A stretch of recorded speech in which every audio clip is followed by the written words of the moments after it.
Hello दोस्तों, तो स्वागत है आपका अपने यूट्यूब चैनल एच के टेकिंग में। तो दोस्तों, आज के इस वीडियो में हम 20 ऐसे सेंटेंस लाए हैं जो आपकी रोज़मर्रा की ज़िंदगी में बहुत ही काम आने वाले हैं। तो चलिए बिना देरी के वीडियो स्टार्ट करते हैं। वीडियो शुरू करने से पहले चैनल को सब्सक्राइब और वीडियो को लाइक ज़रूर करें। तो वीडियो स्टार्ट करते हैं। सबसे नंबर 1 पर है, तुम्हारे पेपर आने वाले हैं। यानी इसे इंग्लिश में कैसे कहेंगे? Your paper is coming. Your paper is coming. तुम्हारे पेपर आने वाले हैं, यानी your paper is coming.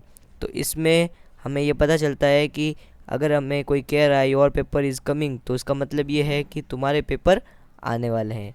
Clear है यहाँ तक? तो अब हम सेकंड सेंटेंस के ऊपर आते हैं। सेकंड है, यहाँ बहुत भीड़ है। यहाँ बहुत भीड़ है। It's too crowded here. It's too crowded here. यहाँ बहुत भीड़ है। ये अक्सर हम भीड़ वाली जगह यानी कहीं घूमने जाते हैं तो वहाँ पर भीड़ होती है, तो हम कहते हैं यहाँ बहुत भीड़ है यार, यहाँ पे कुछ कर नहीं सकते, या फिर पैर रखने की भी जगह नहीं है, तो हम कहते हैं ना। तो उसी तरह से हम इस वर्ड का भी, इस सेंटेंस का भी प्रयोग कर सकते हैं कि यहाँ बहुत भीड़ है। It's too crowded here. तीसरे नंबर पर है, ज़्यादा भाव मत खाओ। कोई कहता है ना, जैसे हम कोई किसी से कोई चीज़ मांगते हैं तो वो देने से इनकार कर लेता है, तो हम कहते हैं ज़्यादा भाव मत खा। तो उसी सेंटेंस को इधर इंग्लिश में बोलेंगे हम, डोंट एक्ट सो प्राइसी। क्या बोलेंगे? Don't act so pricey. Clear है? एक बार और समझा देता हूँ। ज़्यादा भाव मत खाओ यानी don't act so pricey. Number 4, ये कुत्ता तुम पर भौंक रहा है। ये कुत्ता तुम पर भौंक रहा है। This dog is boring on you. Boring का मतलब है बोरिंग का मतलब होता है भौंकना, ठीक है। और डॉग यानी होता है कुत्ता, ठीक है। तो अक्सर हमें कहते हैं कि ये कुत्ता तुम्हारे ऊपर भौंक रहा है, मतलब ये तुम्हें काटने वाला है। हम इसे अक्सर यूज़ करते रहते हैं, ठीक है। अब 5 नंबर पर है, मेरे लिए खाना तैयार करो। मेरे लिए खाना तैयार करो। Get the food ready to me. ये सेंटेंस हम अपनी अम्मी को कहते हैं या फिर अपनी मदर को कहते हैं, ठीक है, कि मेरे लिए खाना तैयार करो। हम कभी स्कूल जाते हैं या फिर कॉलेज जाते हैं तो हम कहते हैं ना, मेरे लिए खाना तैयार करो।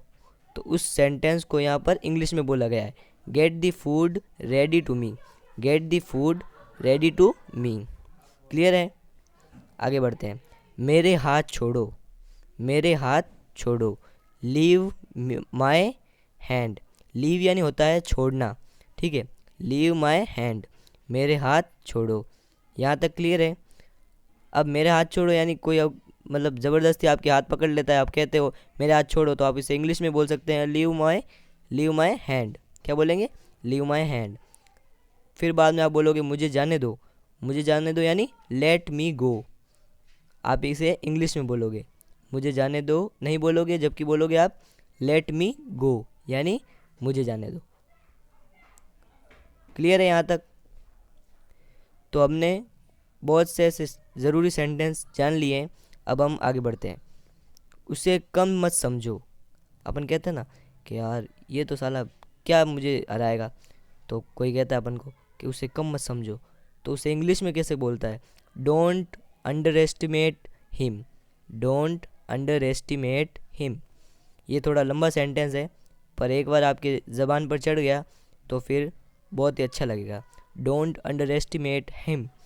Don't under estimate him. उसे कम मत समझो। उसे कम मत समझो। तुमने अपनी औकात दिखा ही दी। You just showed your status. अपन कहते हैं ना कि यार इसने मुझे एंड टाइम पर धोखा दे दिया, या अंतिम वक्त पर धोखा दे दिया, या मुझे इसकी जब ज़रूरत हुई तो इसने इनकार कर दिया। तो हम कहते हैं तुमने अपनी औकात ही दिखा दी। तो इसे इंग्लिश में कैसे बोलेंगे? You just showed your status. You just showed your status. यहाँ तक क्लियर है? ठीक है। तो अब हम आगे बढ़ते हैं। आगे बढ़ने से पहले आपसे एक गुजारिश है कि हमारे चैनल को सब्सक्राइब करें, और वीडियो पसंद आ रहा है तो वीडियो को लाइक ज़रूर करें। तुम मोबाइल में लगे हुए हो। अपन किसी को बात कहते हैं कि यार ये ऐसी बात है, ये ऐसी बात है, तो वो अपनी बात नहीं सुनता और मोबाइल में लगा रहता है। तो अपन कहते हैं तुम मोबाइल में लगे हो, तुम मोबाइल में लगे रहे हो, लगे हुए हो, ठीक है, तुम मेरी बात नहीं सुन रहे हो, ठीक है। अब आप इसके बाद में अपनी बात कह सकते हो। You are engaged in mobile, इसका मतलब ये होता है तुम मोबाइल में लगे हुए हो। You are engaged in mobile. यहाँ तक क्लियर है? आगे बढ़ते हैं। नेक्स्ट है पढ़ाई पर ध्यान दो। पढ़ाई पर ध्यान दो, focus on study. Focus on study. इधर हम एक और वर्ड का भी यूज़ कर सकते हैं, मेडिटेशन ऑन स्टडी। मेडिटेशन का मतलब होता है ध्यान देना, ठीक है, ध्यान करना, ठीक है। और फोकस का मतलब भी ध्यान देना या ध्यान करना होता है, ठीक है। और स्टडी यानी पढ़ाई होता है। और जब भी हम हिंदी में पर का उपयोग करते हैं तो उसके ट्रांसलेशन इंग्लिश में ऑन ज़रूर लगाएंगे। क्लियर है यहाँ तक? आगे बढ़ते हैं। तुम्हारे हाथ में क्या है? तुम्हारे हाथ में क्या है? What is in your hand. हम कभी कभी पूछते हैं ना कि यार तुम्हारे ये हाथ में क्या है, तुम यहाँ क्या छुपा रहे हो, ऐसे भी कह सकते हैं ना। तो उस वर्ड को इंग्लिश में कैसे बोलेंगे? What is in your hand. What is in your hand, तुम्हारे हाथ में क्या है, ठीक है। तुम मुझे बता क्यों नहीं रहे हो तुम्हारे हाथ में क्या है? तुम्हारे हाथ में क्या है यानी what is in your hand. Clear है? मुझे समझ में नहीं आ रहा है। मुझे समझ में नहीं आ रहा है। Don't me understand.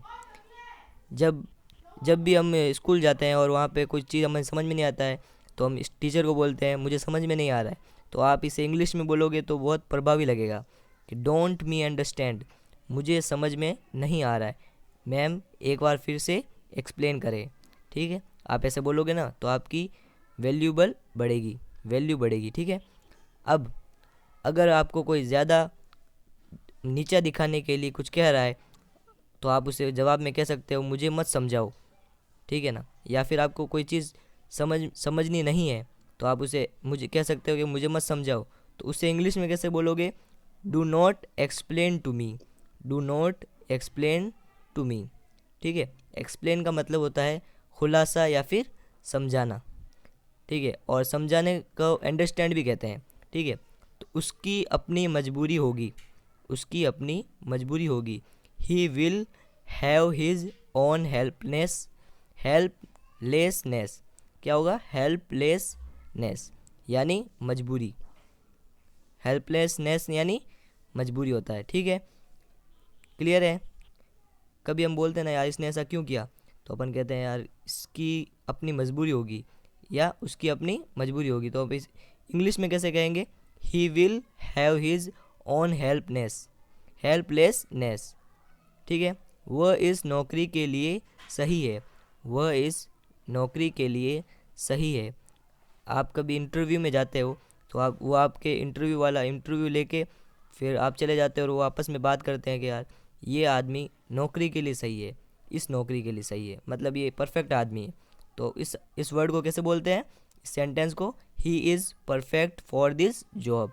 He is perfect for this job. Clear है? अब अपन कहते हैं कभी सीढ़ियों से उतरते वक्त किसी को, अरे फिसल मत जाना, डोंट स्लिप। क्या कहते हैं? डोंट स्लिप यानी फिसल मत जाना। डोंट स्लिप, फिसल मत जाना। क्लियर है? अब कहते हैं आराम से चलो ताकि तुम फिसलो नहीं। टेक इट इजी यानी आराम से। टेक इट इजी यानी आराम से। क्लियर है?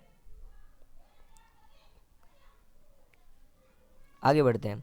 भगवान जाने वो कहाँ है। अपन को कोई चीज़ पता नहीं होती यार, वो पता नहीं कहाँ गया हुआ, तो अपन कह सकते हैं भगवान जाने वो कहाँ है।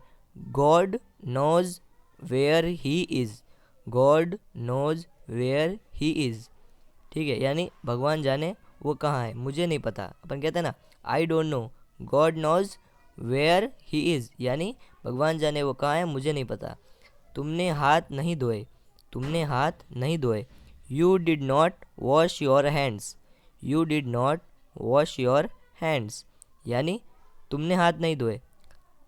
या हम किसी को मतलब कह सकते हैं कहते वक्त कि भाई तुमने हाथ नहीं धोए, तुम खाना मत खाओ, पहले हाथ धो और फिर खाना खाओ। ये अच्छी आदत है ना, तो हम इसे इस तरह से कह सकते हैं कि तुमने